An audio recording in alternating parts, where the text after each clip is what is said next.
Hello, I'm JB Sissel with ICTV, bringing you today's Ask Mike question. Mike, how would you assess the performance of the offensive line this season, and what do you see for next season? As a former offensive lineman yourself, I'm sure you have strong opinions on this, Mike.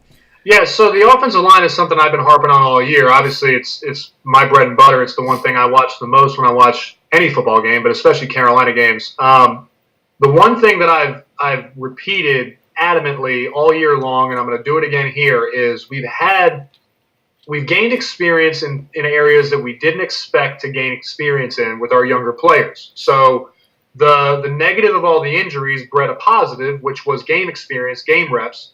And development in our younger players, the best way, the only way you can truly develop as a college football player, especially as a young offensive lineman, and that's getting on the field and playing in the game.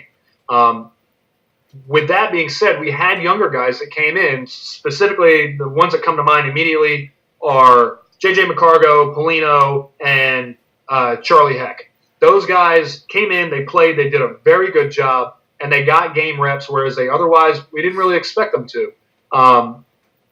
That experience moving forward is going to provide a very strong nucleus for that offensive line, and I think it's going to do nothing but positive things moving forward for our offense. It's going to help our screen game. It's going to help our running game. It's going to help our pass protection. It's going to help our offense generally because the offense is going to go as the offensive line goes.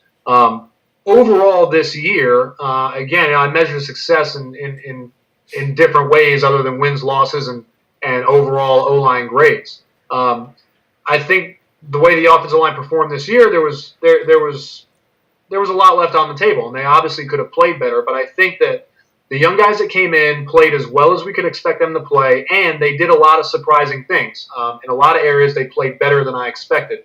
A lot of the younger players that came in handled twists better, which is more of a veteran. It's something that you get as you get older and as you get more reps.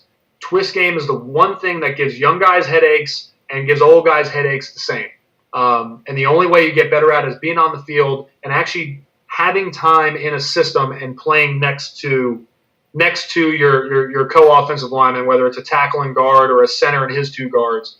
What we saw this year was actually young guys doing very well passing off twists, and that's very complicated. We saw young guys doing well recognizing blitzes. Now, whether their technique was there at the point of attack once the blitzer got to them, that was a different story in a lot of cases. But in most cases, they were able to recognize at least the blitz was coming. And the mental aspect of the game, especially in offensive line play, is 90% of the game. And the fact that they were able to see things that were happening, right, is highly encouraging. The technique will come, the physical stuff will come, but what you can't teach is a guy who has football awareness. You can teach playbooks and you can teach scheme, but you can't teach a guy who gets it intuitively.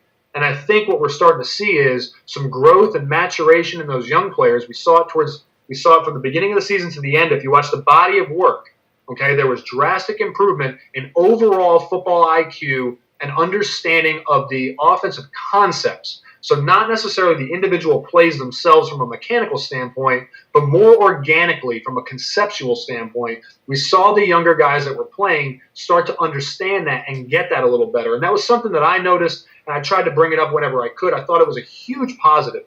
There's nothing but good that can come out of that. And we saw a lot of it. So from a physical performance standpoint, they left a lot on the table. Obviously, our offensive line could have played a lot better, but it was sort of a revolving door of guys. And offensive line continuity is a real thing. It's a major consideration. It does affect the play of the unit as a whole because there's no other position group where all five guys, every player at that position group, has to be on their stuff. They have to be all humming along, marching to the same beat, and if one guy is off, the whole unit's going to look bad. And that happened several times this season. You can't sugarcoat that. It did. But a lot of that comes with new guys playing next to new guys and not having a familiarity with one another in the beginning of the year that we saw them start to gain towards the end of the year.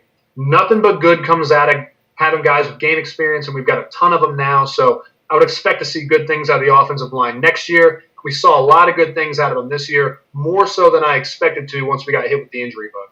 Mike, thank you for your time today and your take on the offensive line performance.